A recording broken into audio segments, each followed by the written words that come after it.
Well, thanks for joining us for the third year of Battle for the Belt. This is a project we've done the past 2 years in 2023 and 2024.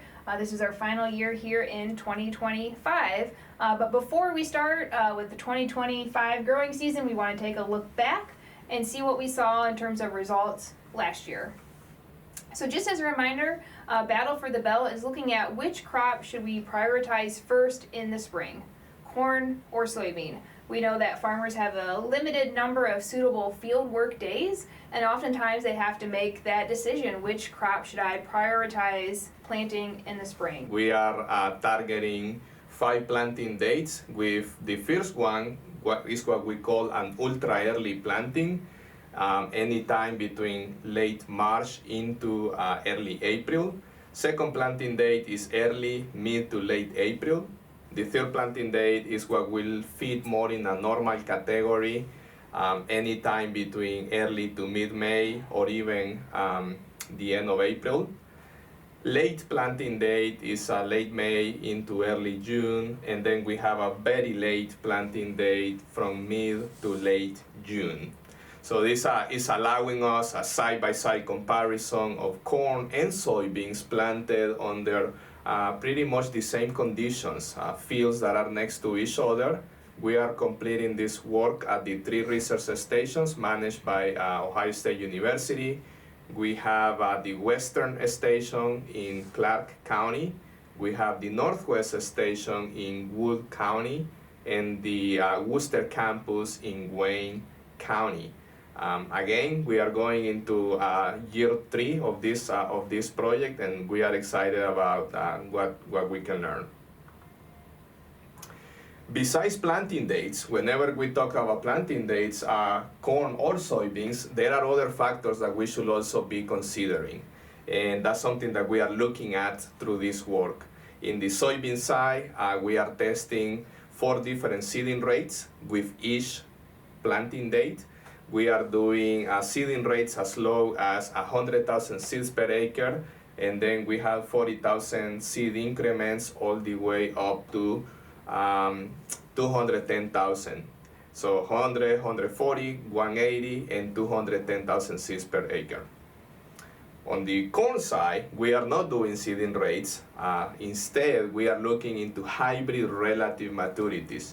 These 2 management factors were selected based off current recommendations. When we are looking at soybeans, we ought to look into seeding rates. When we look into corn, we must be considering hybrid relative maturities. So we have 4 relative maturities for corn. We have a 100-day hybrid, 107, 111, and 115-day hybrid in each of those planting dates. So I'm going to talk a little bit about what we saw last year at our West Central location. Again, this is Clark County, Ohio.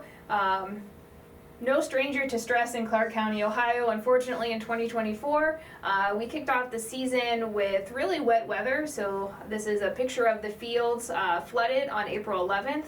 At this point on April 11th, only one of the planting dates was done and affected by this, but we started off the season extremely wet.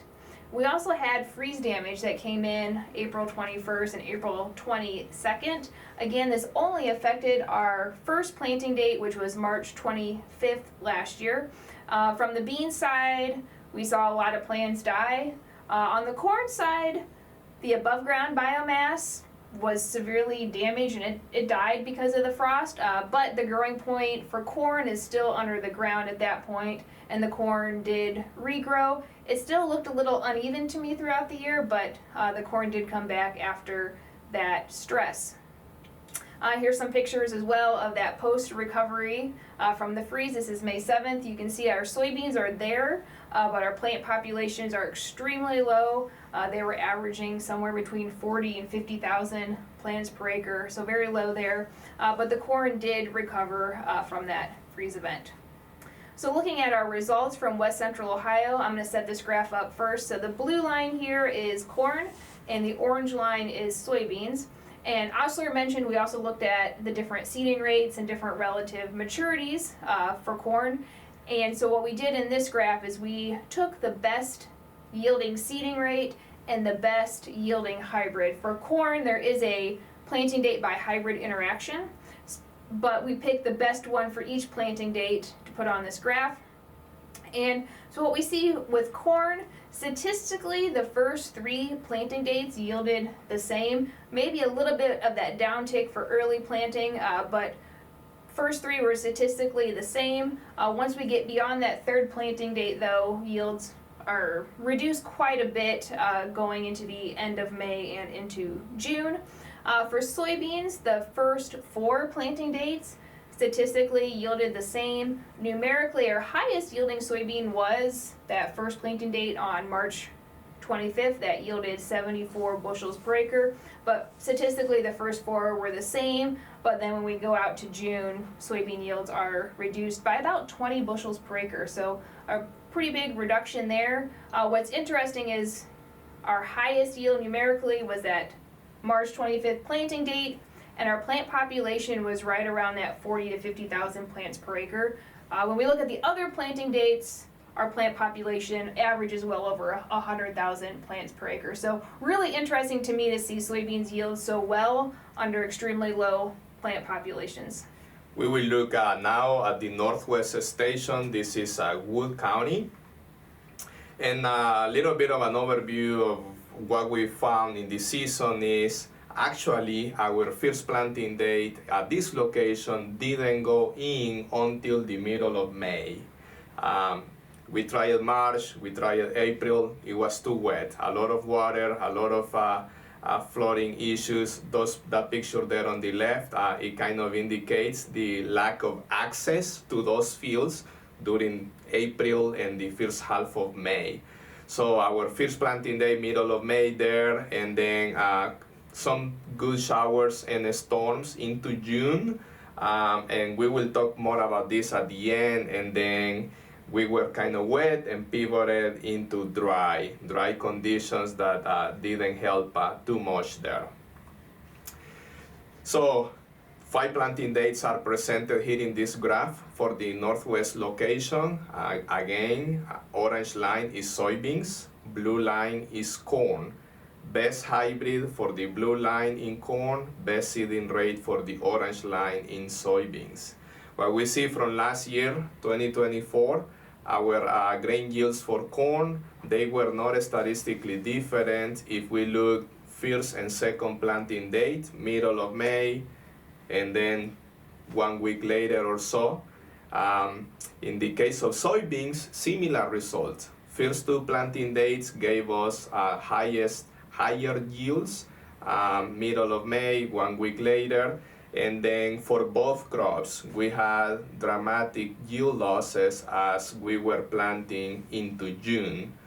Something to note is we were not able to have a planting day in between towards the end of May. Conditions were not conducive for that, so we had to wait all the way into June. Our last planting date was cutting it close into July almost. So that was very interesting. Our target, we wanted March through June. We ended up May through the end of June. So that's kind of the reality that we faced on the research arena, but it's also true for farmers. We know that a lot of farmers had quite a bit of planting delays in this part of the state as well.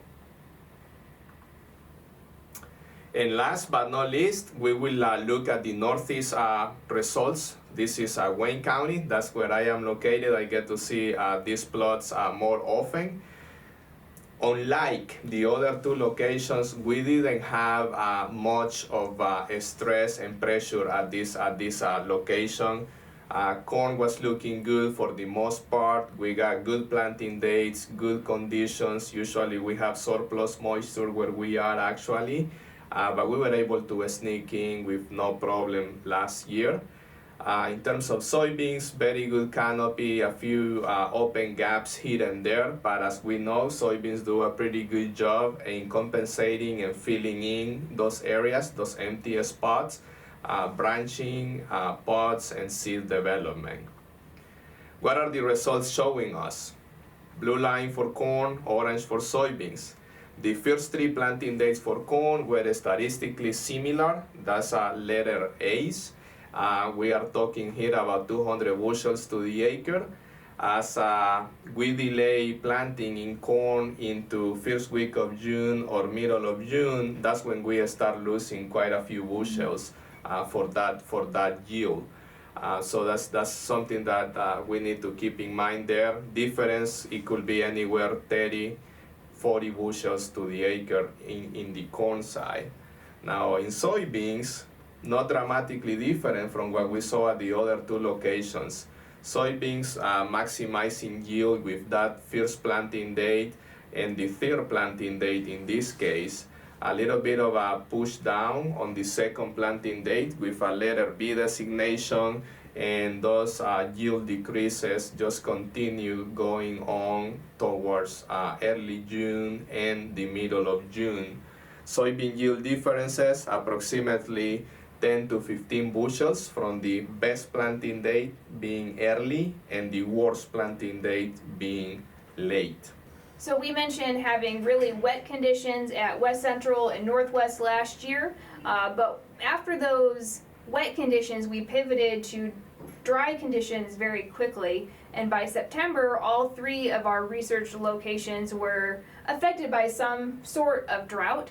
The drought was most severe at our West Central location and least severe in Worcester, but all 3 locations did have drought conditions by September. So looking at these combined results here, and this is really based on 2 years of data. We have data from 2023 and 2024. And so these are some high level trends we're seeing. For soybeans, we do see yields tend to decrease as planting is delayed, and that's what we would expect. But really from a seeding rate standpoint, we didn't really see a whole lot. We do know that we need to seed over 100,000 seeds per acre. If we're seeding at 100,000, some of these locations did have a yield penalty for going too low. So you need to seed over 100,000 seeds per acre. But other than that, there wasn't much of a seeding rate effect on the soybean side. Corn, very similar to soybean. Those earlier planting days tended to yield better. There was a few situations, especially in 2023, where it was a little bit too early. So maybe we need to be a little bit more cautious on the corn side, since corn can't compensate for stand reductions as well as what soybean can. Very differently on corn though, relative maturity played a huge role in optimizing yield. So really, as you change your corn planting dates, you really need to adjust your relative maturities. So really the main takeaway of what we've seen so far is if you're planting really early or late, really soybeans are the best option because of that plant's plasticity relative to corn. Corn likes to be planted when conditions are good and optimal. So we want to encourage you to follow along to Battle for the Belt this year. In 2025, we'll be repeating this study, and we'll have some other fun studies to look at as well. So for weekly updates on this project, make sure you subscribe to OSU Extension's Corn newsletter. You can also subscribe to our YouTube channel where we'll have all of our videos, or follow either one of us on Twitter.